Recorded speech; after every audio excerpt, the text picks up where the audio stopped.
एक जमीन का टुकड़ा अपने पूंछ को पूंछने का अधिकार और उस पर कई सारे खूनी विवाद। बस इतना सा रहा है श्री राम जन्मभूमि और बाबरी मस्जिद का इतिहास। जी हाँ दोस्तों, कहने को तो एक वाक्य में खत्म हो जाता है ये वाक्य, लेकिन अगर वास्तविकता में इस मामले की तह तक जाएंगे तो आप ये पाएंगे कि सालों से चला आ रहा है इस भूमि को लेकर हिंदू और मुस्लिम के बीच के संघर्ष का ये किस्सा। दोस्तों, पहली शताब्दी ईसा पूर्व में जब वाल्मीकि रामायण की रचना हुई थी तो उस रचना में सरयू नदी के तट पर बसी अयोध्या नगरी को भगवान श्री राम की जन्मभूमि और राम राज्य की राजधानी के रूप में दर्शाया गया था। लेकिन अगर कई मुस्लिम पक्ष के लोगों और जानकारों की माने तो 1528-29 में मुगल शासक बाबर के सेनापति मीर बाकिर ने अयोध्या की उस भूमि पे जिसे श्री राम का जन्म स्थान माना जाता है वहां पर एक मस्जिद बनवाया था, क्योंकि उस भूमि पर उनका अधिकार था। लेकिन इन मुस्लिम दावों के साक्ष्य इतिहास में ना के बराबर थे। सन 1611 में English traveller William Finch Ayodhya visit करते हैं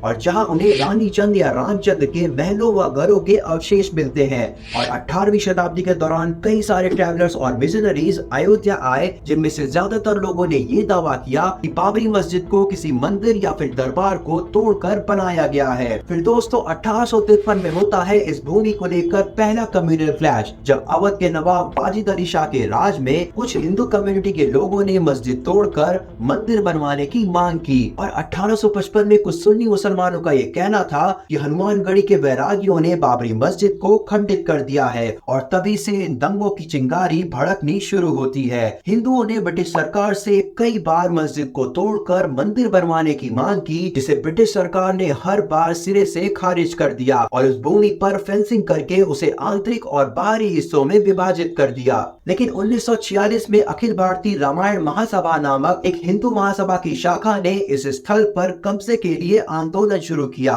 और 1949 में इस मस्जिद के बाहर करीबन 9 दिनों तक रामचरितमानस का पाठ करने के बाद कुछ हिंदू आंदोलनकारी मस्जिद में घुसते हैं और राम सीता की मूर्ति को मस्जिद में स्थापित कर देते हैं। और जिसके बाद ये अफवाह फैल जाती है कि श्री राम जन्मभूमि में चमत्कार हुआ है और वहां पर श्री राम सीता की मूर्तियां प्रकट हुई है। दोस्तों, उस समय वल्लभ भाई पटेल और जवाहरलाल नेहरू जैसे नेताओं ने मस्जिद के अंदर मूर्तियां स्थापित करने का विरोध किया। वहीं उत्तर प्रदेश के पहले मुख्यमंत्री गोविंद वल्लभ पंत ने इसे सही ठहराया। साल 1980 में विश्व हिंदू परिषद ने इस भूमि पर मंदिर बनाने की ठान ली और बीजेपी ने इसे एक राजनीतिक रूप दे दिया।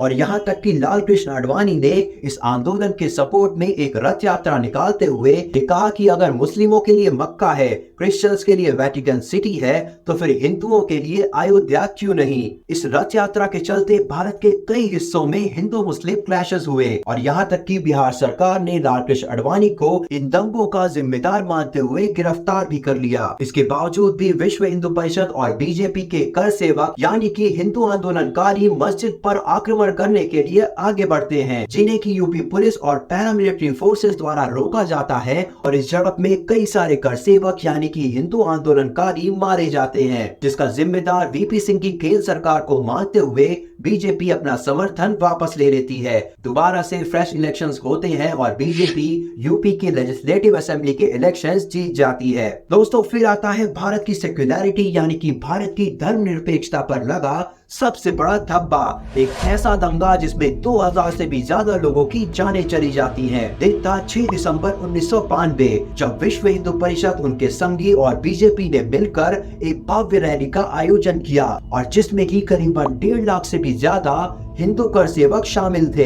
इस रैली में लाल कृष्ण आडवाणी, मुरली मनोहर जोशी और उमा भारती जैसे नेताओं ने भाषण दिए और जिसके बाद हिंदू कर सेवकों का एक बड़ा झुंड बाबरी मस्जिद की ओर बढ़ता है। सुरक्षा में खड़ी पुलिस को आउटनंबर करते हुए हिंदू आंदोलनकारियों द्वारा राम जन्मभूमि पर बने बाबरी मस्जिद को पल भर में मिट्टी में मिला दिया जाता है। उत्तर प्रदेश के साथ साथ दिल्ली, मुंबई, भोपाल, हैदराबाद समेत भारत के कई इलाकों में दंगों की आग भड़क उठती है और जिसमें कि 2000 से भी ज्यादा लोग मारे जाते हैं। फिर इस बाबरी मस्जिद डेमोलिशन के करीबन 10 दिनों बाद भारत सरकार द्वारा इस मामले की जांच करने के लिए लीडरहन कमीशन का गठन किया जाता है, जो कि भारत के इतिहास में सबसे लंबी चलने वाली कमीशन बन जाती है। इस कमीशन द्वारा पेश की गई रिपोर्ट में कई लोगों को विध्वंस दोषी पाया गया, जिनमें दिवंगत अटल बिहारी वाजपेयी, लाल कृष्ण आडवाणी, मुरली मनोहर जोशी, कल्याण सिंह और उमा भारती जैसे भाजपा के नेताओं के साथ साथ गिरिराज किशोर, अशोक सिंघल और शिवसेना प्रमुख दिवंगत बाल ठाकरे भी शामिल थे। इस रिपोर्ट में ये साफ साफ कहा गया था कि इनमें से कई नेताओं ने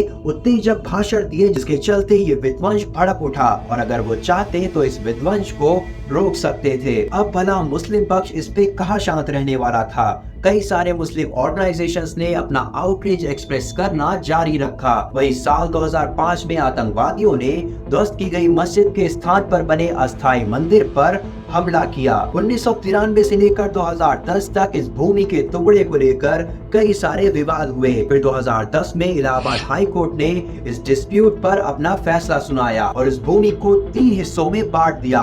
1/3 हिस्सा रामलला को मंदिर बनवाने के लिए, 1/3 हिस्सा मस्जिद बनवाने के लिए सुन्नी वक्फ बोर्ड को, तो 1/3 हिस्सा निर्मोही अखाड़े को देने का फैसला सुनाया। इस फैसले को निर्मोही अखाड़ा और सुन्नी वक्फ बोर्ड ने सुप्रीम कोर्ट में चैलेंज किया और साल 2011 में सुप्रीम कोर्ट ने इस फैसले पर स्टे लगा दिया और अंततः 9 नवंबर 2019 को सुप्रीम कोर्ट ऑफ इंडिया ने इस डिस्प्यूट पर अपना फैसला सुनाया और इस विवादित भूमि को राम जन्मभूमि का दर्जा देते हुए इस जमीन पर राम मंदिर बनाने का आदेश दिया और साथ ही उत्तर प्रदेश सरकार को अयोध्या सिटी में करीबन 5 एकड़ जमीन उत्तर प्रदेश सुन्नी सेंट्रल वक्फ बोर्ड को देने का आदेश दिया और तब जाकर शुरू होती है श्री राम जन्मभूमि पर राम मंदिर बनाने की तैयारियां, जिसका प्रतिष्ठापन प्रधानमंत्री नरेंद्र मोदी 22 जनवरी 2024 को करने वाले हैं। दोस्तों, अपने पूज पे आस्था रखना आपका हक है, लेकिन अगर इस आस्था के चलते किसी की जान जाती है तो वो अल्लाह और राम